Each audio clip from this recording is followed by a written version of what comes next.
let's check the Trader Joe's mailbag. All right, let's look for some product samples. No, these are emails.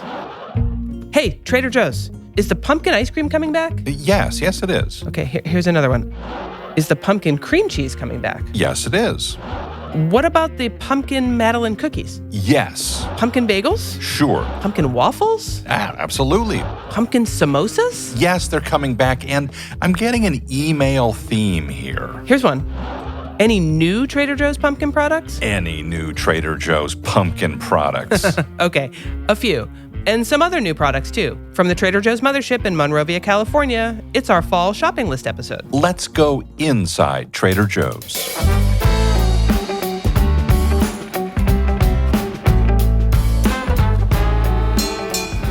I'm Tara Miller, Director of Words and Phrases and Clauses. And I'm Matt Sloan, the marketing product guy. Now, we do get lots of questions about pumpkin season, wondering, when does pumpkin season start? Well, pumpkin season starts kind of when we get those early season pumpkin products in, but people are already clamoring for them. We start getting those products in the store kind of like the first and second week of September. We're going to cover as many as possible, but nowhere near all of them. Okay, if you had to predict... I do, and that's what we do around here. We place semi-educated bets on what customers will want and how much they'll want. What new pumpkin products do you think will be really popular this year? As in, which pumpkin products will sell out quickly? Kind of all of them, right? Absolutely. Let's get started with a few of those new pumpkin products. You know, we have tried sticky toffee pudding over the years in different iterations, different forms.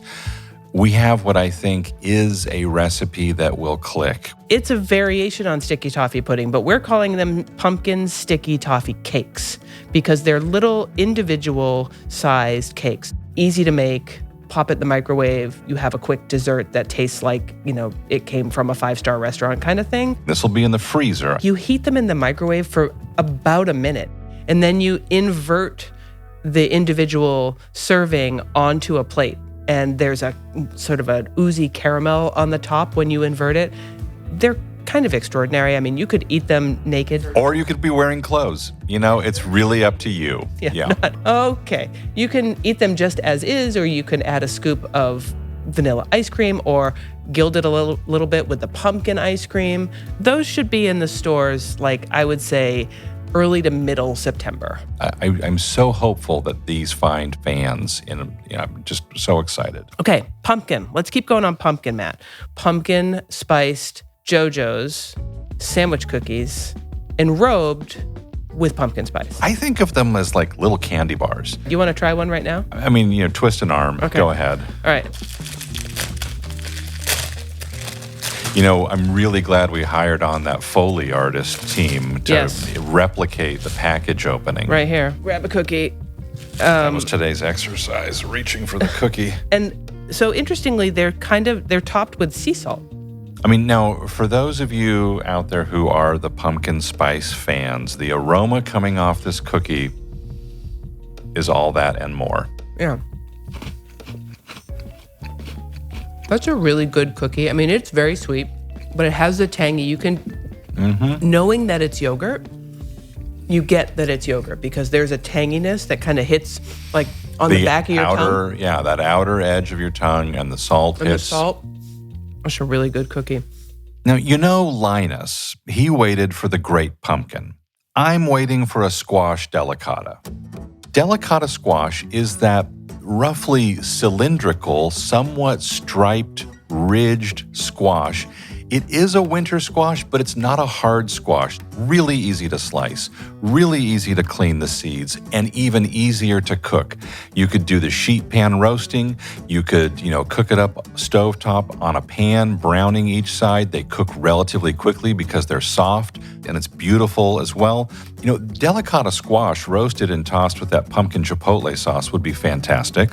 But delicata squash is just such a great side dish, and it feels like if you threw that alongside your standby go-to dinner menu options, you've just turned that somewhat boring or old hat menu into a fall menu. I look forward to the return of delicata squash every fall. Not surprisingly, from me, I will tell you that these are also really easy to make in an air fryer. Eat more squash. It's so good.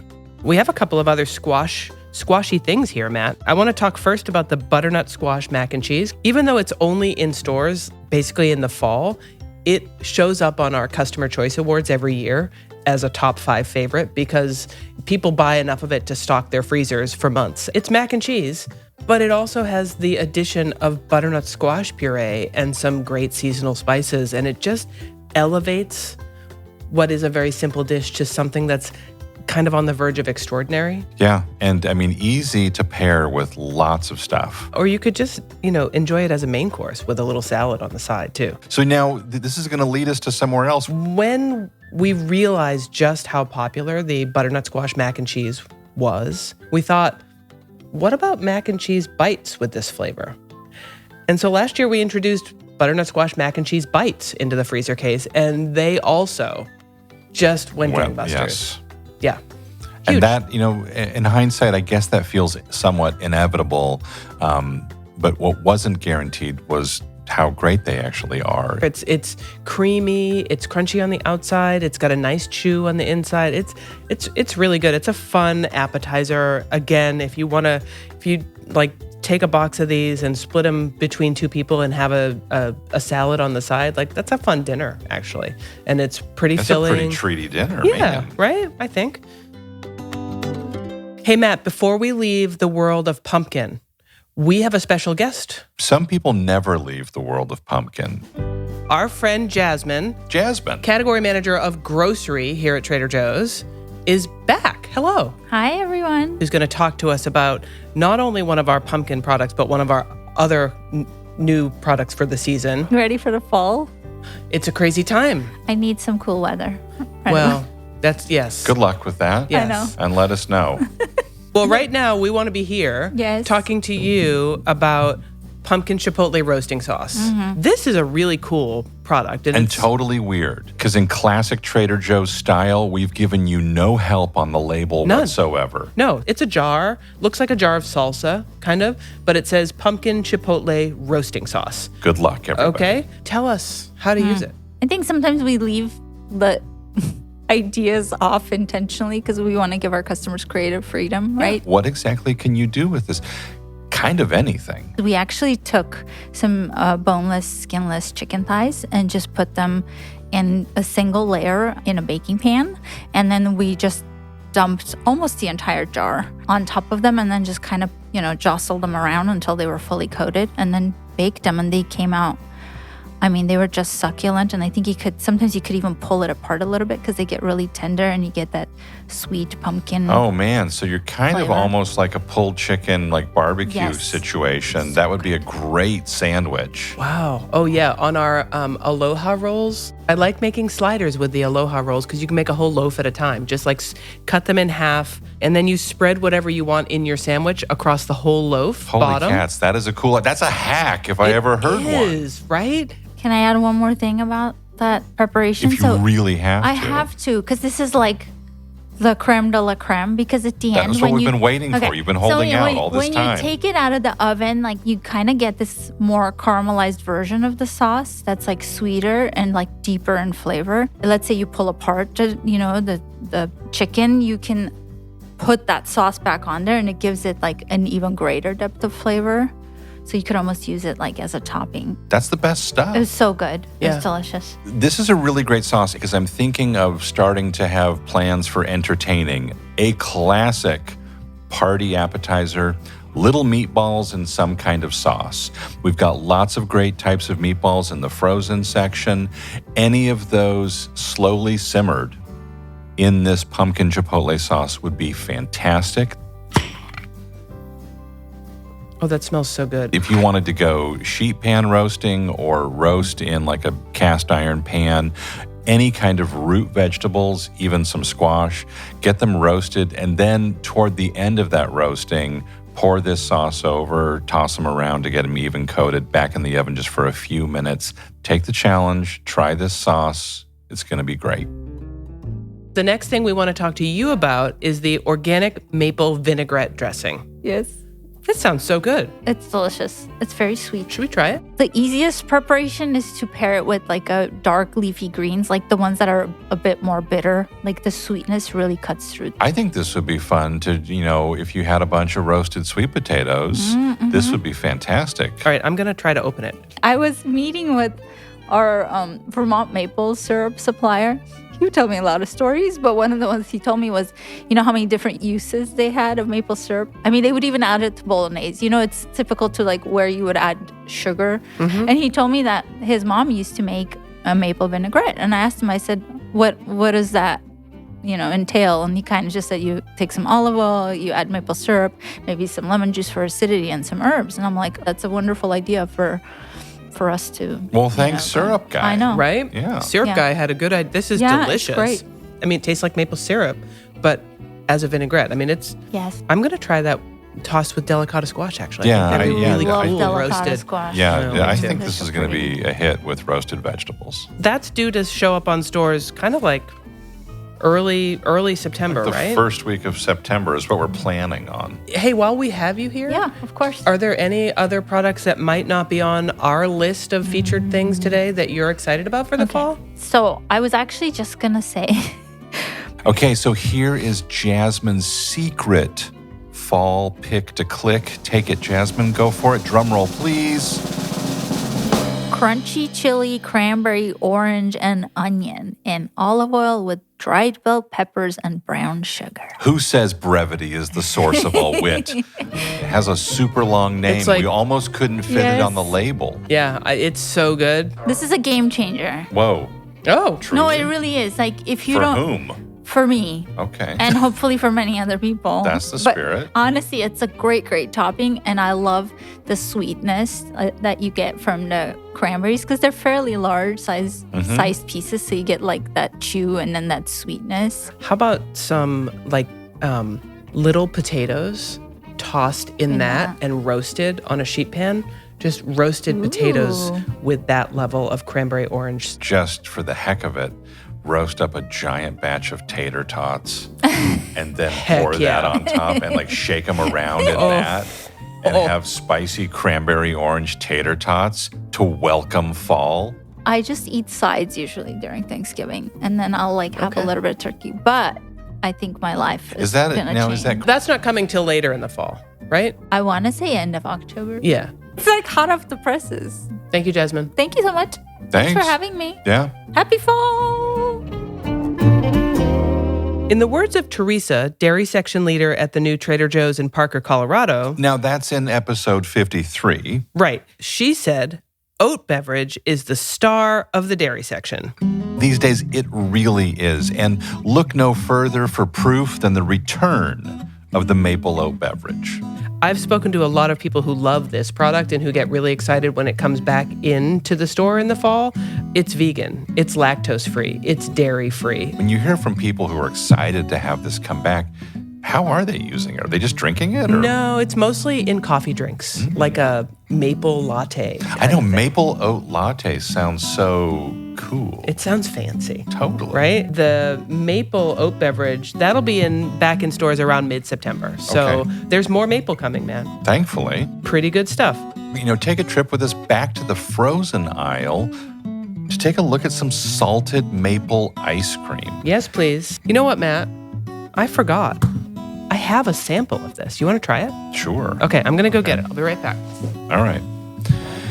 So, yeah, I'm technically speaking, this would be considered a super premium ice cream because of the amount of butterfat and what's known as overrun. Overrun is the amount of air whipped into ice cream. This has very little air, so it's a heavy ice cream. It's dense and creamy. Here you go. Spoon. You go first. I see like a little sort of like a little maple swirl kind of thing here. Like a ribbon of mapley goodness. That would be the technical term. That is wonderful. That is really good. I mean, this just feels like a New England getaway in a pint of ice cream to me. And I think that the salt is the magical key to this thing. Important to note, there is maple syrup in the ice cream. So it's not just a maple flavored ice cream. It contains maple syrup, which And you can taste it. you can taste it. Really And not taste all it. things that claim to be maple ice cream will have maple syrup in them. All right, class, spoons down. Okay. Wow. Is that the last of our maple? It's the last of our maple. Hey, what's next on the list?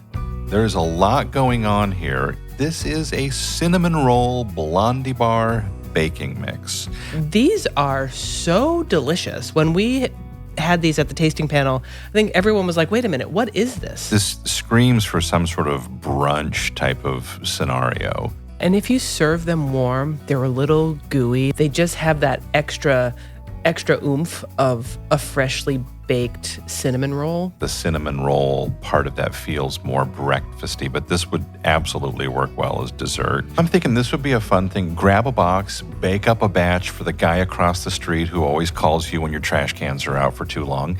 This would be fun. You are a good neighbor, it sounds like. So is the guy across the street. Works What out else well. can we make? I'm feeling like I need a project or a little kit, something we can really dig our hands into. Okay, we totally have that. So here's the backstory. For years, we have been trying to find a way to bring in a caramel apple. The apples that are already done and ready to take home, they're gonna go bad in a couple days. Like, they don't last. They don't have a shelf life that makes sense for us. The kits, they have ingredients that we don't allow in our private label products. They're just types of preservatives or artificial colors or flavors or things that we just don't use. This year, we finally made it happen. We are all on the edges of our seats. Okay, this is Trader Joe's Caramel Apple Dipping Kit. Finally. So it's a box. It's a 16-ounce box, right? You open up the box. It's got a little lid on it. What do we call this box? Caramel Apple Dipping Kit. Of course. Yeah, that's it, All right? Okay, and inside the box, you have a tray of caramel that you put in the microwave. There's a little package of chopped up nuts, another little package of fall-colored sprinkles, and then you have 6 pretty substantial wooden sticks. The so whole just kit. Bring your own apples. BYOA. I'd almost want to treat this as like a little mini fondue and use the sticks to like skewer up an apple slice and dip it in the caramel and then put it in the peanuts and the sprinkles. And man, this is going to be fun. Yeah, it's a super fun project to do with your kids or with your friends if you're, having cocktails on a Friday. Like, make caramel apples while you're having cocktails. Why not? Sure, absolutely. That makes me think of raclette. Ooh. Like fun things that you use a little bit of heat that are kind of cocktail parties. Wait, raclette, are those the people who do the high kicks? Yes, the raclettes. You can smell them a mile away. Raclette is that classic Alpine cheese, the classic preparation. You heat it up over boiled potatoes with cornichons or gherkins and maybe some charcuterie. This is a classic wintertime dish. It kind of makes me think of the chalet life. And this is from France. Mm-hmm. It's real raclette cheese, and it's conveniently sliced. Traditionally, it gets heated and scraped. But here, instead of having a huge wheel that has to be heated and scraped, we were delivering slices. So really, you're just melting. It's kind of like deconstructed fondue. Mm-hmm. It's a rich, creamy cheese. So some of those acidic things like a little Cornichon pickle are a really nice counterpoint, a good foil to that richness. It's a loved product at Trader Joe's. And how do I know that? If it weren't something that people responded really positively to We on a wouldn't seasonal have it. basis, it certainly wouldn't keep coming back year after year after year. We're heading into that stage of the program here. We've saved it for last. Wine or some cocktails? We've done a huge, long-standing business with the producer of the Ferme Julienne wines from France. We have a Ferme Julienne sparkling rosé. This is made for us by a very well-renowned producer in France. You might know from a Chateauneuf du Pape named Chateau Beaucastel. These are those people. They absolutely know what they're doing. It pairs really well with so many foods. This would be equally at home at a brunch setting as it would as an aperitif. It would be great with cheeses and fruits and charcuterie. Phenomenal value here. Early September, it's coming back. I think it kind of comes and goes. Shipping things around the world these days is a complicated game, but yeah, I'm thinking early September. That's what it looks like. If you shop for wine at Trader Joe's, you've probably run into our reserve wines. We've never had a wine in one of our reserve labels from Spain. Yeah, this particular wine is from the Cariñena region of Spain, the Spanish equivalent of what the Napa Valley has been to California and the U.S. It's just kind of like that hub of where great stuff is happening. This Reserve Garnacha Lot 230, this is a steal deal. Garnacha, also known as Grenache, a phenomenal grape and a backbone grape of lots of great wines coming out of Europe. Were this to be your introduction to Spanish wine, to Garnacha from Spain, what a treat. I'm going to say that would taste really, really good with the roasted chicken thighs with the pumpkin chipotle roasting sauce that Jasmine mentioned to us. I bet that would be delicious. That would be a nice combo. All right. This next wine, this time we're going to Argentina, to the Uco Valley. We have a Grand Reserve Malbec, Lot 111.